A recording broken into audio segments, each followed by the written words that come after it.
Read in chapter 7, verse 15.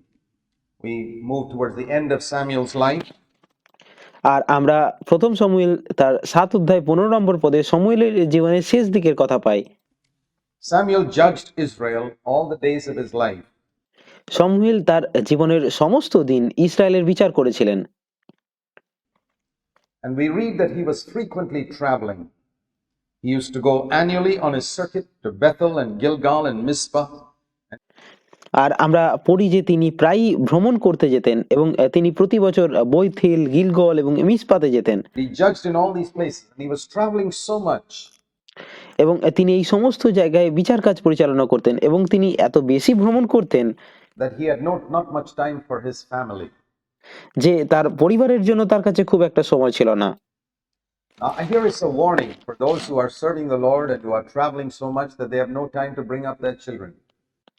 আর এখানে একটা সতর্কতা আছে, যারা প্রভুর সেবা করেন তাদের জন্য একটি সতর্কতা রয়েছে, যারা অনেক বেশি ভ্রমণ করেন এবং প্রভুর কাজে ব্যস্ত থাকেন In the ways of God, particularly when the children are small. আর তারা সন্তানদের সঠিক পথে বড় করার সময় পায় না, বিশেষ করে যখন তারা ছোট থাকে সেই সময়। I want you to see what happened here. Samuel was traveling. He was serving the Lord. He was doing. আর আমি চাই আপনারা দেখুন এখানে কি হয়েছিল। শমূয়েল কেবল ভ্রমণ করতেন এবং তিনি প্রভুর সেবা So করছিলেন। many things. He didn't have much time for his wife and children, and there he was traveling. আর তিনি অনেক কিছু করছিলেন প্রভুর জন্য, কিন্তু তার স্ত্রী ও সন্তানদের জন্য তার হাতে সময় ছিল না। তিনি কেবল ভ্রমণই করতেন। And then he would return to Ramah, for his house was there once in a while, and then he traveled again. আর তিনি মাঝে মাঝে তার বাড়ি রামায় ফিরে আসতেন এবং তারপর আবার ভ্রমণে বের হয়ে যেতেন। And what was the result? আর এর ফলাফল কি হয়েছিল? His sons, it says the next 3 verses. You must read those 3 verses together. Acts 1 Samuel 8. It came about when Samuel was old, he appointed his sons as judges over Israel.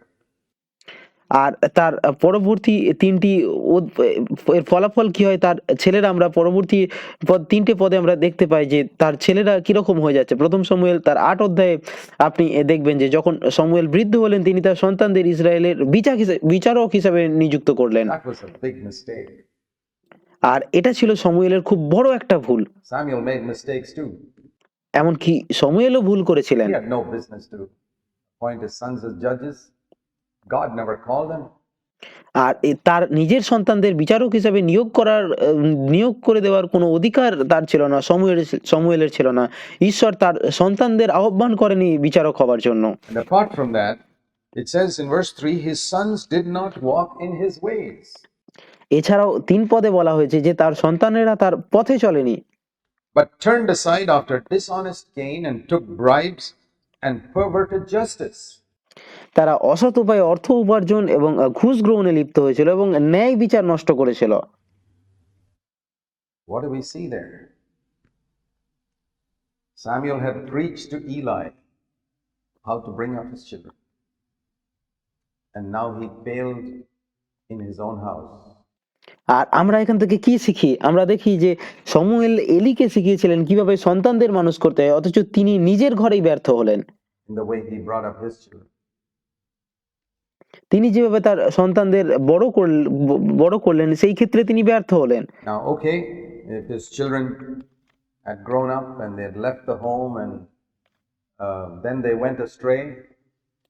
আর হয়তো তারা যখন ছোট ছিল তখন তিনি তাদের উপর নিয়ন্ত্রণ হারিয়েছিলেন। সন্তানেরা বড় হয়ে বাড়ি ছেড়ে চলে গেলে তারা যদি বিপদে যায়, at least he should not have appointed them as judges. He was a man of discernment. তাহলে অন্তত তিনি তাদের বিচারক হিসেবে নিযুক্ত করতে পারতেন না যদি সন্তানেরা বড় হয়ে বাড়ি ছেড়ে চলে যেত। Tremendous discernment. কারণ তিনি ছিলেন একজন প্রখর দূরদৃষ্টি সম্পন্ন মানুষ। He was a prophet. He was listening. তিনি একজন ভাববাদী ছিলেন এবং তিনি ঈশ্বরের কণ্ঠস্বরকে শুনতেন। Here is one time he stopped listening. কিন্তু তিনি এই সময় ঈশ্বরের কথা শোনা বন্ধ করে দিয়েছিলেন। Did God tell him in the middle of the night, appoint your sons as judges? তিনি কি ঈশ্বরকে জিজ্ঞাসা করেছিলেন যে তিনি তার সন্তানদের বিচারক নির্বাচন করবেন কিনা, বা ঈশ্বর কি মাঝরাতে তাকে বলেছিলেন তার সন্তানদের বিচারক বানাতে? Did he say, speak Lord, your servant is listening, whom shall I appoint as the next judges? শমূয়েল কি বলেছিলেন যে বলো প্রভু তোমার দাস শুনছে, আমি কাকে পরবর্তী বিচারক হিসেবে নিয়োগ করব? Stopped listening. তিনি শোনা বন্ধ করে দিয়েছিলেন। This is what can happen that to people who start so well when they are young, that they grow older and they stop listening to what God is saying because they have a partiality towards their own children. আর এরকমটাই হয় যারা তরুণ বয়সে খুব ভালো শুরু করে, কিন্তু বড় হয়ে তাদের সাথে এমন ঘটতে পারে তারা ঈশ্বরের কথা শোনা বন্ধ করে দেয়, কারণ তাদের নিজেদের সন্তানদের প্রতি তাদের একটা পক্ষপাত কাজ করে। And even though their children are godless and have no fear, at least if those children were godly, appointing them would have been okay. But imagine appointing corrupt children who had no fear of God, who took bribes and perverted justice. এমনকি যদিও তাদের সন্তানেরা অধার্মিক এবং ঈশ্বরহীন হয়, তবুও তারা তাদের প্রশ্রয় দেন। যদি তারা ধার্মিক হতো তবে তাদের নিয়োগ করা ঠিক ছিল, কিন্তু দুর্নীতিগ্রস্ত সন্তানদের নিয়োগ দেওয়া, যারা কলুষিত তাদের নিয়োগ করা, যারা ঘুষ নেয় তাদের নিয়োগ করাটা খুবই খারাপ। Not having the discernment to see that. আর এমনকি একজন ভাববাদী হয়েও সেই দূরদৃষ্টি না থাকা অত্যন্ত You're দুঃখজনক a prophet of the Lord, ঈশ্বরের একজন ভাববাদীর জন্য, appointing them as judges. I want to বিচারক বিচারক নির্বাচন করার say ক্ষেত্রে। this. See, there are many servants of God today whose children are not following in the ways of the Lord. And I want to আর আজকে আমি আপনাদের একটা কথা বলতে চাই, আজ এরকম অনেক ঈশ্বরের সেবক আছেন, দাস আছেন, যাদের সন্তানেরা প্রভুর পথে নেই। tell you, be very careful not to judge them. আর আমি আপনাদের বলবো খুব সতর্ক থাকুন, তাদের বিচার করবেন না। You do not know the pressures under which many of God's servants live and work and how much they are the targets of Satan's attack. আর আপনারা জানেন না তারা কতটা চাপের মধ্যে কাজ করেন এবং শয়তান তাদের কতটা লক্ষ্যবস্তু বানায়। I would not judge them. I আমি তাদের বিচার করব না। would not judge people whose children have gone astray because I say, I don't know. আর আমি সেই সমস্ত মানুষদের বিচার করব না যাদের সন্তানেরা বিপদগামী হয়ে গেছে, কারণ আমি তাদের পরিস্থিতি Bible জানি না। says, don't judge.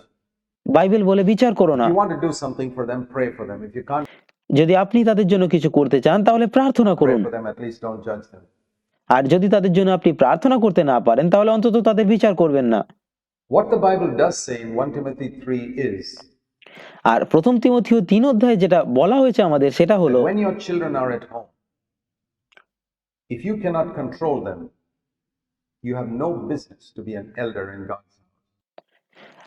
যেটা বলা হয়েছে প্রথম তিমথিও 3 অধ্যায়, সেটা হলো যে সন্তানেরা যখন বাড়িতে থাকে তখন যদি আপনি তাদের নিয়ন্ত্রণে না রাখতে পারেন তবে মণ্ডলীর প্রাচীন হওয়ার কোনো যোগ্যতা আপনার নেই। You have no business to preach God's word to other people because if you cannot run your own home, how can you run God's house? If you cannot আর আপনি অন্যকে ঈশ্বরের বাক্য প্রচার করার অধিকার রাখেন না, কারণ যদি আপনি নিজের ঘর সামলাতে না পারেন তাহলে আপনি ঈশ্বরের ঘর কিভাবে সামলাবেন?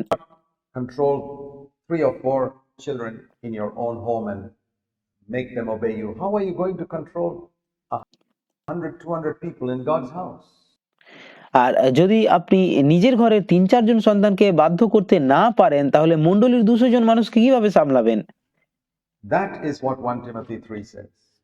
প্রথম তিমথিও 3 অধ্যায় এরকমটাই বলা হয়েছে। But when those children have grown up and gone away from home, আর যখন সেই সন্তানেরা বড় হয়ে যায় এবং ঘর ছেড়ে চলে যায়, they have to make their own choice whether they want to follow the Lord or not. তখন প্রভুর পথে তারা চলবে কিনা সেটা তাদের নিজস্ব সিদ্ধান্ত। There are many outstanding servants of God whose children have gone astray after they left their home. আর এরকম অনেক ঈশ্বরের মহান সেবক আছে, দাস আছে, যাদের সন্তানেরা ঘর ছাড়ার পর, বাড়ি ছাড়ার পর বিপদগামী হয়েছে। They controlled them when they were in their home, but once they left their home, they chose their own way. তারা যখন ঘরে ছিল, বাড়িতে ছিল, তখন সেই সমস্ত ঈশ্বরের সেবকরা, ঈশ্বরের দাসেরা তাদের নিয়ন্ত্রণে রেখেছিলেন, কিন্তু পরে যখন তারা বাড়ি ছেড়েছে তখন তারা তাদের নিজস্ব পথ বেছে নিয়েছে। That does not disqualify that servant of God from ministry. আর এটাতে সেই সেবক বা সেই দাস মিনিস্ট্রির জন্য অযোগ্য হন না। It would disqualify him if when they were in their home, like it says in 1 Timothy 3, যদি তারা যদি বাড়িতে থাকতো তারপরে তাহলে তার প্রাচীন হবার কোনো যোগ্যতা ছিল না, যেমনটা প্রথম তিমথিও 3 অধ্যায় বলা হয়েছে। he could not control them. তাদেরকে নিয়ন্ত্রণ না করার জন্য, তাহলে তিনি যোগ্য হতেন না। The mistake in Samuel's case was that he appointed those people as the ones to follow him as judges in Israel. আর শমূয়েলের ভুল ছিল যে ঘর ছেড়ে যাওয়া অযোগ্য সন্তানদের উত্তরাধিকারী হিসাবে নিয়োগ দেওয়া। And there we see the danger of how partiality and love for your family can blind you আর এখানে আমরা দেখি যে কিভাবে পরিবারের প্রতি ভালোবাসা ও পক্ষপাত আপনাকে অন্ধ করে দিতে পারে। from what God is trying to say to you. ঈশ্বর আপনাকে যেটা বলতে চাই সেটা দেখা থেকে আপনাকে অন্ধ করে দিতে পারে। We can stop listening to God when it concerns our own family members. আর যখন আপনার নিজের পরিবারের কথা আসে তখন আপনি ঈশ্বরের কণ্ঠস্বর শোনা বন্ধ করে দিতে পারেন। Even such a wonderful man like Samuel made that mistake, and that's a warning for all of us. এমনকি শমূয়েলের মতো এত দুর্দান্ত একজন ভাববাদীও এরকম ভুল করেছিলেন। এটা আমাদের সবার জন্য একটা সতর্কতা। We don't have to judge anybody else, আমাদের অন্য কারোর বিচার করার প্রয়োজন নেই, but we certainly can judge ourselves কিন্তু আমরা নিজেদের বিচার করতে পারি নিশ্চিতভাবে, and learn a lot from that. And yet, এবং এটা থেকে অনেক কিছু শিখতে পারি। I would say this in Samuel's favor, many good things about this man. কিন্তু তা সত্ত্বেও শমূয়েলের সপক্ষে অনেক ভালো কথা বলার আছে। In chapter 12, verse 23, Samuel said to the people, when the people were going astray, he says to them, moreover, as for me, 1 Samuel 12:23, far be it from me that I should sin against the Lord by ceasing to pray for you, by stopping praying for you. আর 12 অধ্যায় 23 পদে তিনি বিপদগামী লোকেদের উদ্দেশ্যে বলছেন, আর আমি যে তোমাদের জন্য প্রার্থনা করিতে বিরত হইয়া সদাপ্রভুর বিরুদ্ধে পাপ করিব তাহা দূরে থাকুক, আমি তোমাদেরকে উত্তম ও সরল পথ শিক্ষা দিব। See, Samuel's sensitivity to sin was so great in his own life আর দেখুন শমূয়েলের পাপের প্রতি সচেতনতা এত বেশি ছিল তার নিজের জীবনে, that he felt, if God has appointed me as the leader of this people, যে তিনি এটা মনে করতেন যে ঈশ্বর যখন আমাকে নেতা হিসেবে তার মানুষের জন্য নিয়োগ করেছেন, and I don't pray for them, I have sinned. আর যদি আমি তাদের জন্য প্রার্থনা না করি তাহলে আমি পাপ করেছি। That's what he's saying in this verse. তিনি এই পদে এরকমটাই বলছেন, You are the people over whom God has made me a leader. আর তোমরা হচ্ছে সেই মানুষ যাদের উপর ঈশ্বর আমাকে নেতা বানিয়েছে, And if I don't pray for you, I sin. আর যদি আমি তোমাদের জন্য প্রার্থনা না করি তাহলে আমি পাপ করি। How many Christian leaders believe that? শমূয়েল ঠিক এরকমটাই বলছিলেন। আর এরকম কতজন খ্রিস্টীয় নেতা আছে যারা এটা বিশ্বাস করেন? I hope you, if ever God gives you the responsibility to lead others. Many people like to lead many people. আমি আশা করি আপনারা এটা বিশ্বাস করবেন যদি ঈশ্বর আপনাদের নেতৃত্বের দায়িত্ব দেন, আর অনেকেই নেতা হতে পছন্দ করেন। It's great to be a leader of so many people. আর এটা সত্যিই খুব দুর্দান্ত একটা বিষয় অনেক মানুষের নেতা You হওয়া। realize that if you become a leader and you don't pray for those people, you sin. কিন্তু আপনি কি এটা উপলব্ধি করেন যে যখন আপনি অনেক মানুষের নেতা হন এবং আপনি তাদের জন্য প্রার্থনা না করেন তাহলে কি সেটাও একটা পাপ? Many people think only of murder, adultery, bad thoughts, anger, and all as sin. Here is another type of sin. আর অনেক মানুষ আছে যারা শুধুমাত্র ভাবে যে রেগে যাওয়া, ব্যভিচার করা, হত্যা করা এগুলোই শুধুমাত্র পাপ, কিন্তু এখানে অন্য আরেক ধরনের পাপের কথা বলা হয়েছে। Not praying for those you lead. Jesus prayed for those 12 disciples regularly. যে যিশু তার 12 জন শিষ্যের জন্য সবসময় প্রার্থনা করতেন। All the time he was praying for them. তিনি সবসময় তাদের জন্য প্রার্থনা করতেন। And Samuel understood that too. He was a man of prayer. আর শমূয়েলও এটা বুঝেছিলেন, তিনি ছিলেন একজন প্রার্থনাশীল ব্যক্তি। All of God's great servants have been men of prayer. Paul was আর ঈশ্বরের সমস্ত মহান সেবকেরাই প্রার্থনাশীল মানুষ like ছিলেন। that. পৌলও এরকম ছিলেন। I want to show you what God himself testifies about Samuel in the book of Jeremiah. Many years later in Jeremiah 15 and verse 1. আর আমি আপনাদের দেখাতে চাই যে অনেক বছর পরে ঈশ্বর জিরমীয় তার 15 অধ্যায় 1 পদে শমূয়েলের সম্পর্কে কি সাক্ষ্য দিচ্ছেন। The Lord says concerning the backslidden state of Israel at that time. আর সদাপ্রভু ঈশ্বর সেই সময় ইসরায়েলের সেই অধঃপতনের সময় তিনি বলছেন, And he says, even if Moses and Samuel stand before me and pray, I will not change my mind about these people. আর তিনি বলছেন যে যদি এমনকি মোশি এবং শমূয়েলও তার সামনে দাঁড়িয়ে প্রার্থনা করে তাও তিনি তার মন বদলাবেন না। What is that saying? Doesn't God listen to everybody's prayer? আর তাহলে এখানে এটা কি বলতে চাইছে, তিনি কি এর মানে কি এটা যে তিনি সবার প্রার্থনা শোনেন না? He certainly does. তিনি নিশ্চিতভাবে But শোনেন, the effective, fervent prayer of a righteous man avails much. কিন্তু একজন ধার্মিক মানুষের বিনতি আরো বেশি করে গ্রাহ্য হয়। And from that entire Old Testament period of Israel's history of 1,000 years, আর ইসরায়েলের 1000 বছরের ইতিহাসে from the time of Joshua to the time of Jeremiah, God picks out two people. আর যিহোশুয়ের সময় থেকে শমূয়েলের সময় পর্যন্ত ঈশ্বর মাত্র দুজন মানুষকে এখানে তুলে ধরছেন। Not Elijah, not Elisha, আর এরা এলিও নয়, ইলিশাই নয়, not David, এমনকি দাউদও নয়। Moses and Samuel. তিনি মোশি এবং শমূয়েলের নাম নিচ্ছেন প্রার্থনার বীর হিসাবে। He says there are two men in the history of Israel আর তিনি বলছেন ইসরায়েলের ইতিহাসে মাত্র দুজনই এরকম মানুষ আছেন who were men of prayer. যারা প্রার্থনাশীল মানুষ। God says that. ঈশ্বর এরকমটা বলছেন।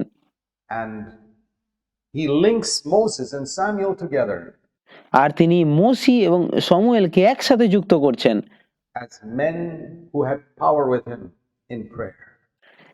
তিনি তাদেরকে এমন মানুষ হিসেবে দেখাচ্ছেন যাদের প্রার্থনার মধ্যে শক্তি ছিল। Samuel was one like that, আর শমূয়েল এরকম একজন ছিলেন। an outstanding man of prayer, just like Moses. আর তিনিও মোশির মতোই নিয়ে একজন অসাধারণ প্রার্থনাশীল ব্যক্তি ছিলেন, মানুষ ছিলেন। Pity that he failed with his own children in appointing them as judges. Moses আর এটা অত্যন্ত দুঃখের বিষয় যে তিনি তার সন্তানদের বিষয়ে ভুল করেছিলেন, তিনি তাদের বিচারক হিসেবে নিযুক্ত করেছিলেন। did not make that mistake. মোশি সেই ভুল করেননি। Moses had two sons too, মোশিরও দুইজন সন্তান ছিল, just like Saul, just like Samuel had sons. ঠিক যেমন শমূয়েলের সন্তান ছিল সেরকম মোশিরও ছিল। But Moses did not appoint his sons to take over from him. He কিন্তু মোশি তার সন্তানদেরকে তারপরে নেতা হওয়ার জন্য নিযুক্ত appointed the one করেননি। God told him to appoint. তিনি তাকেই নিযুক্ত করেছিলেন যাকে ঈশ্বর বলেছিলেন নিযুক্ত করতে। So even men of prayer can make mistakes because আর তাই আমরা দেখি এমনকি প্রার্থনাশীল ব্যক্তিরাও ভুল করতে পারেন। partiality and love for our flesh and blood is very close to us. কারণ আমাদের রক্ত মাংসের প্রতি টান আমাদের খুব কাছে থাকে। That's why Jesus said we've got to cut ourselves off from that attachment to father, mother, wife, children, brothers, and sisters. আর তাই জন্যই যিশু বলেছিলেন আমাদের সবার আগে আমাদের পিতা মাতা স্ত্রী ভাই বোনের থেকে সম্পর্ক আলাদা করতে হবে। If we want to be disciples of Jesus Christ. যদি আমরা যিশুর শিষ্য হতে চাই তাহলে আমাদের তাদেরকে ঘৃণা করতে শিখতে হবে। Now these are warnings for us, and a wise man will learn from the mistakes of others. আর এই সমস্ত কিছু আমাদের জন্য সতর্ক বার্তার মতো। আর একজন জ্ঞানী ব্যক্তি অন্যের ভুল থেকে শিক্ষা নেয়। A foolish man will make the same mistakes himself. আর একজন মূর্খ ব্যক্তি নিজেই সেই ভুল করে। We find multitudes of people making the same mistake. আর আমরা এরকম অনেক অনেক মানুষ দেখতে পাই যারা একই ভুল বারবার করে চলেছেন, The scripture has warned us about again and again. যেটার সম্পর্কে শাস্ত্র আমাদেরকে বারবার সতর্ক করেছে, তারপরেও তারা সেই ভুল বারবার করে চলেছেন।